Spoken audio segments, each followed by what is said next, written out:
नमस्कार, मी पंजाब डक. राज्यातल्या सर्व शेतकऱ्याला सांगू इच्छितो की काय झालं. एक आंध्र प्रदेश, तामिळनाडू, कर्नाटक, केरळ ह्या पट्ट्यामध्ये एक चक्रीवादळ घोंघावतंय. तर त्याचं नाव आहे टिटवा. ते चक्रीवादळ काय होणार आहे, इकडं छत्तीसगडकडे जाणार आहे. ते छत्तीसगडकडे जात असल्यामुळं महाराष्ट्रामध्ये फक्त ढगाळ वातावरण राहणार आहे, पाऊस काय येणार नाही. म्हणून सर्वप्रथम महाराष्ट्रातल्या शेतकऱ्यांनी हा अंदाज घ्यायचा. मग पाऊस कोणत्या राज्यात पडणार आहे? एक तामिळनाडू राज्यात पडणार आहे, त्याच्यानंतर आंध्र प्रदेशमध्ये पडणार आहे, तेलंगणामध्ये पडणार आहे, कर्नाटकमध्ये पडणार आहे, केरळमध्ये पडणार आहे आणि छत्तीसगडकडे इकडे पडणार आहे. म्हणून हा अंदाज लागेल. पण महाराष्ट्रात मात्र त्याचा काही फारसा परिणाम जाणवणार नाही. महाराष्ट्रात मग काय परिणाम जाणवणार, तर महाराष्ट्रामध्ये तुम्हाला सांगू इच्छितो की महाराष्ट्रामध्ये फक्त ढगाळ वातावरण राहणार आहे. म्हणजे उद्याच्याला 30 नोव्हेंबर, 1 डिसेंबर, 2 डिसेंबर 2025 ह्या 3 दिवसामध्ये चांगलं असं ढगाळ वातावरण राहणार आहे.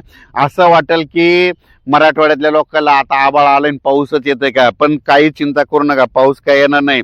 द्राक्ष बागायतदारांना एक सांगू इच्छितो की की सध्या काही पावसाचं वातावरण नाही, फक्त ढगाळ वातावरण राहणार आहे.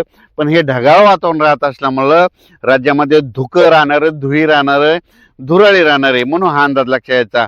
मग सांगायचं झालं तर फक्त चंद्रपूर, यवतमाळ, इकडं आदिलाबाद, धर्माबाद ह्या पट्ट्यामध्ये जरा जास्त ढगाळ वातावरण राहील 3 दिवस, आणि तिकडे 2-3 ठिकाणी थेंब देखील पडते. म्हणून ही अंदाज लक्षात यायचा.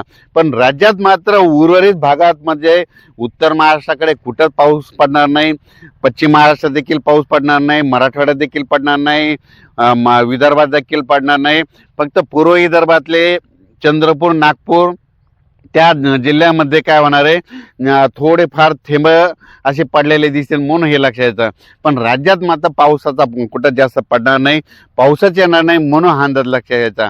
राज्यातल्या सर्व शेतकऱ्याला सांगू इच्छितो की याच्यामध्ये फक्त ढगाळ वातावरण असल्यामुळे दिवसा देखील धुकं धुई राहणार आहे. दिवसा देखील असं वातावरण धुकं पडल्यासारखं असं दिसणार आहे. म्हणून हे लक्षात यायचं. उत्तरेकडून वारं सुरू होत असल्यामुळं परत राज्यामध्ये काय होणार आहे, परत थंडीला सुरुवात होणार आहे. म्हणून हा अंदाज लक्षात यायचा. मागं जसा पडला तेवढा काही मोठा पाऊस पडणार नाही. सांगली, सातारा, सोलापूर, कोल्हापूर, त्याच्यानंतर पश्चिम महाराष्ट्रातल्या द्राक्ष शेतकऱ्याला सांगू इच्छितो की पाऊस काय येणार नाही, त्याच्यामुळे काही चिंता करायची गरज नाही.